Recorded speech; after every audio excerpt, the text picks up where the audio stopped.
The worst part about watching Fuller House is that now Netflix keeps recommending crap to me. I'm not gonna watch Last Man Standing. I live in a home improvement house, thank you. So I didn't like the first season of Fuller House, which why would I? I wasn't a fan of the original series. And I kinda screwed myself by doing a video on it, so now I'm basically obligated to do a video on season 2. That's right, Fuller House has 2 seasons. And Bunheads only had 1. That makes me sad. So now it's time to cheer myself up by binge watching every episode of Fuller House Season 2. To catch you up on the previous season, DJ had to choose between Steve, her stalker ex-boyfriend from high school, and the handsome, charismatic Matt. And I do mean stalker, as in he follows them around, spies on them, even tries to attack Matt. Yeah, some fucking choice. This time around though, DJ finally chooses, but oh no, Matt and Steve have girlfriends! It'd be much more clever if it turned out they were dating each other. Steve is now going out with CJ, who looks and acts sorta like DJ to the point to where they even use the same puns. Yeah, that's normal. If you're not caught up on season 1, though, annoying Max shows up to provide exposition to characters who were fucking there. Fernando, Kimmy's ex-husband / current boyfriend who now lives with them, he says to Max, "I missed you least of all." Yeah. There may be some drama, though, as Kimmy Gibbler's younger brother Jimmy, aka Diet Ashton Kutcher, has a crush on Stephanie. Oh, what? Ain't that a pickle? Bushwhacked!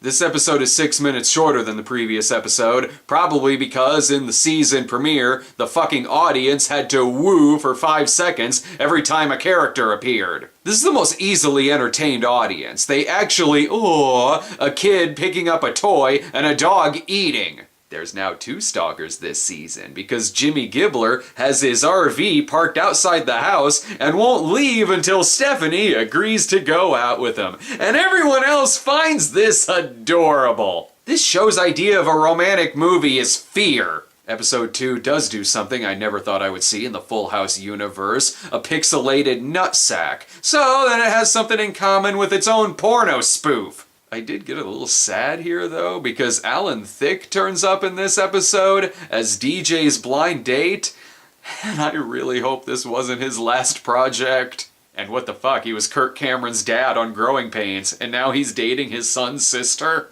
There is a part I laughed at, though. It's when the oldest kid, Jackson, destroys Max's Lego set. Fuck that kid. If you need an example of this show obviously being written by old people, it's got the classic scene where there's a group of kids on the couch sitting there texting and saying nothing, and then an adult comes in the room and says, "Don't you ever actually talk to each other?" I'm really worried about this audience, though. DJ says that she wants to go see her favorite play, and then Stephanie says, "Oh, we're not seeing Wicked again," and then the audience laughs. How is that a joke? They woo at Kimmy Gibbler's daughter, I can't remember her fucking name. They woo whenever she has her first kiss, and then they woo again later when she explains that scene to another person. Either this audience is coached, or they're suffering Stockholm Syndrome. But instead of going to a play, Stephanie and DJ decide to crash an Irish wedding. You can tell it's Irish because they start singing "Oh Danny Boy," "Everything is Green," they begin river dancing, and there's leprechaun hats in the bushes. DJ uses the name Sinead O'Connor to get in, because I'm sure no one there knows who that is. And annoying Max appears to be sassier this season, almost like he's a miniature version of Jack from Will and Grace. And I didn't even like that character, so I sure as shit don't like him in kid form. The little shit acts like he's smarter than everyone else, yet when he has to water the plants, he does so with a bucket of his own used bubble bath water. Idiot. This is the Halloween episode. Makes sense to have a seasonal episode on a show you're supposed to binge watch. Kimmy and Fernando dress as Lucille Ball and Desi Arnaz, and they even do a whole Lucy and Desi routine, because that's much easier than just pissing on their graves. Oldest son Jackson decides to skip the Halloween party, and instead he goes to the best haunted house ever. No, seriously, it has amazing post-production lightning effects. But Jimmy and Stephanie teach Jackson a lesson by dressing up as zombies and telling him that he should have stayed home with his family. What the fuck? They're not home either. I mentioned Home Improvement earlier, which was kind of appropriate because this episode has a smug little kid who's saying douchey things about not being scared by the family's Halloween decorations, but then at the end he actually does get scared when Max pretends to be a severed head on a dinner plate. They did that same plot and resolution on an episode of Home Improvement. I should just be watching Home Improvement right now. You know you're in for a good time when the episode opens with Max walking indoors with a wagon full of chickens. This plays into the plot. He tosses a corn cob to the dog, who swallows it and has to go in for surgery. So Max is annoying, and he almost killed the dog. There's another special guest this time around, though. It's Bruno from Dancing with the Stars. I had to pause the episode to find out who that was. What a shock. Fuller House and Dancing with the Stars have the same audience. Speaking of audience, this studio audience gasped at a sight of a chicken walking and a dog fetching, as if they'd never seen that before. This show is why we are all going to get the 2017 that we deserve. Oh, and 5 episodes in, and Max has yet to say his terrible catchphrase from season 1, "Holy chalupas!" And I still hate him. It's the Thanksgiving episode. It's like it was just Halloween an hour ago. I was originally thinking that I wish some of the original cast would come back, but then Bob Saget walked in dressed like a white rapper and saying shit like, "What up, my peeps? What's crack-a-lackin'?" Uncle Joey arrives with 4 annoying kids who tear shit up and spout out more catchphrases. This show needs more annoying kids like the world needs more crack. And John Stamos is nearing his 30th anniversary of being too good for this shit. This is one of the worst episodes of this show. Oh, I almost forgot. DJ is now officially dating Matt, which makes Stalker Steve super jealous, to the point to where he accidentally calls his girlfriend DJ several times. That's not normal!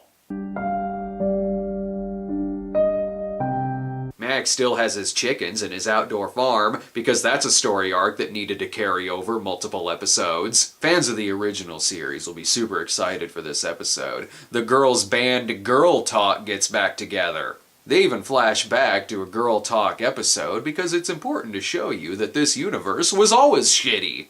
Need more jokes written by old people? DJ is playing the drums and does so by color coordinating them with her rock band drums. Otherwise, she won't know how to play. That's how that works. And there's some subplot about Gibbler's daughter Ramona, I remembered her name, being mad because an embarrassing video got put online. But she really has nothing to be upset about because the video making fun of her has 0 likes and a shit ton of dislikes. And there's a douchey teenager named Popco, cause that's a name. But bad influence Gia is back to play in Girl Talk. She tempts DJ and Stephanie with a vape, and it makes the audience go, ooh. Yeah, they're almost 40. No joke, I took a break in this episode to pay the garbage bill because trash was more appealing to me.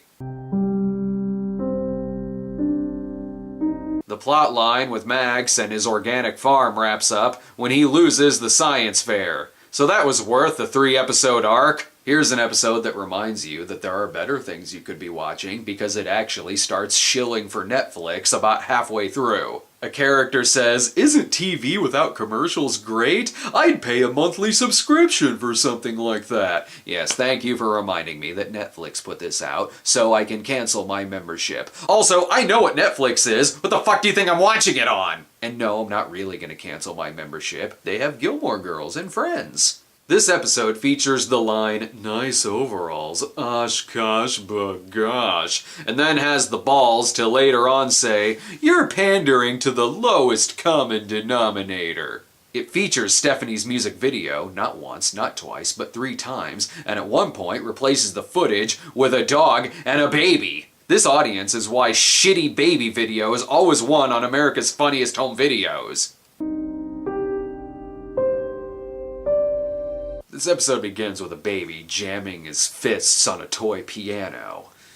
Not helping my headache! Jesse, Joey, Danny, and Becky return in this episode, and the last time we saw Joey, they told him he and his family could stay there for a while. That was never addressed again, but thank God we got the 3-episode resolution of Max's organic farm. Like in the first season, there's some meta humor. There's a part here where DJ says, "I keep hearing this woo in my head," and then the audience goes, "Woo!" So, okay, maybe there isn't really a live studio audience. Maybe they're just all crazy. That would make sense. There's a part in this episode where they all get stuck in a jail cell on a TV set for a show called Police Mom, as you do, and then at the end of the episode they realize they can escape the cell because it doesn't actually have a ceiling on it. Idiots!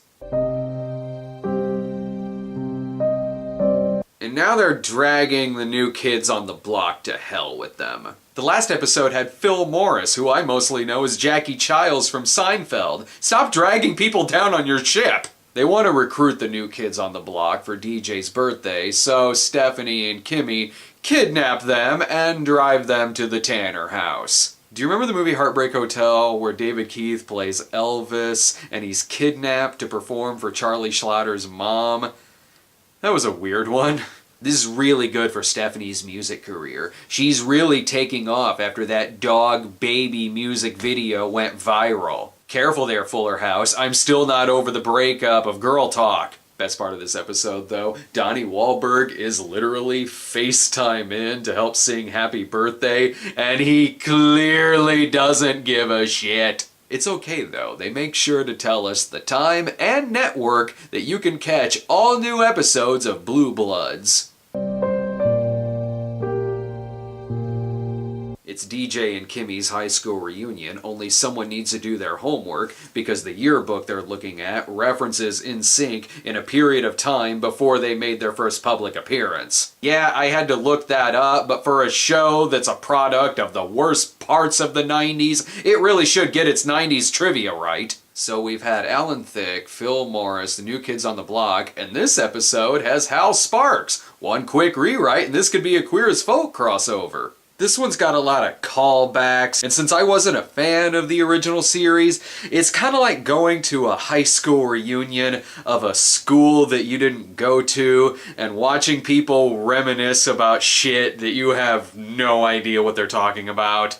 Oh, and there's a subplot where Jackson is upset because he's getting bad grades, so the family gives him his own awards ceremony. Makes sense. This whole series is a participation award. With 2 episodes left, they appear to be bringing back the whole Matt, DJ, Steve love triangle. As if I'm supposed to forget how much of a creep Steve is. That's one notch worse than Crystal from Dear Santa, but not as bad as Clay Walsh from Old Fashioned. That's still not someone you should be dating. If I were this actor, I'd be pissed about what they did to my character.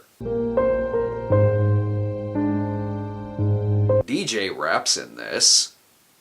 No. And you thought the Christmas season was over, but when it's a binge-watching series, it could be Christmas anytime. Love is in the air this Christmas. They all go see the Nutcracker, and you best believe there's a nutshot joke. Max falls in love with CJ's daughter Rose, and their favorite movie is Titanic. Get it? The girl's name is Rose, and Max gives her a necklace, and the girl is like, "Ooh, just like the one from Titanic. I sure am glad they keep mentioning the movie's name, otherwise I wouldn't know what they're referencing." And in the script was written by Old People Department, we have the line, "Why tell a whole story? That's what emojis are for." For the kids. When Max falls in love with Rose, it does the whole slow motion shot with the wind blowing hair and the do do do do do do do do 2, although this season Max suddenly has a weird smoker's voice, as if he's now a child version of Harvey Fierstein. But the weirdest thing in this episode is that the dog falls in love with CJ's bunny rabbit. It does the same love music and the slow motion wind blowing shot, only you can hear the dog's thoughts, and he says, "Yeah, that's right, I'm in love with you, baby." So... tequila? If the dog talked this entire series, I would recommend it. And relax, audience. Stephanie and Jimmy have finally said I love you to each other, even though they talked about their love several episodes ago. It's the last episode coming up, so I can't wait to see how they wrap up nothing happening.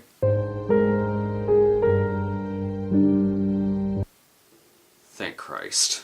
The barely love triangle is kinda sorta wrapped up. Steve is nervous to propose to CJ, so DJ proposes to her for him, 'cause that's not weird. But it turns out that even though she's dating Matt, she was going to choose Steve at the beginning of the season, because she's an idiot. For a show that's all about lessons, it sure does give out some bad ones. Yes, Joey, Jesse, Danny, and Becky come back this episode, so while the jokes may still suck, at least the timing is better. Seriously, Joey holding up a beaver puppet and saying, "Here's something I would not miss," is no better than anything else in Fuller House. Let's give it to Max, though. He went this whole season without saying holy chalupas. And I still hate him. A subplot in this episode has Jackson trying to ditch Max at the New Year's Eve party. Good, just throw a little fucker out the window. Max's girlfriend actually tells him that he practices the thug life. Max is about as street as Sheldon Cooper. So what's better, Season 1 or Season 2? Season 1 had a bit more of an arc to it, with DJ and her family moving back into the house, plus there was a bigger emphasis on the love triangle, and as bad as it was a plot. Season 2 was easier to get through though, because at least I didn't watch it alone like I did the first season. The real hero of this night is my girlfriend, who watched this entire season with me. And when she asked me questions about what happened in the first season, I hated the fact that I knew all of the answers. To show you how bad this is, she sat through Last Ounce of Courage, The Magic Christmas Tree, and Dear Santa, and this is what she was dreading the most. But honestly, she gave this series the best review when she said, "This season is like driving from here to Virginia.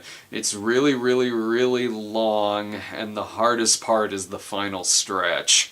Look, what can I say? This show wasn't made for me. But I will say, this show is impossible to disappoint. Whether you go into it thinking it's gonna bring back memories, or if you think it's going to completely suck, it will meet whatever expectation you have of it. Nothing more, nothing less.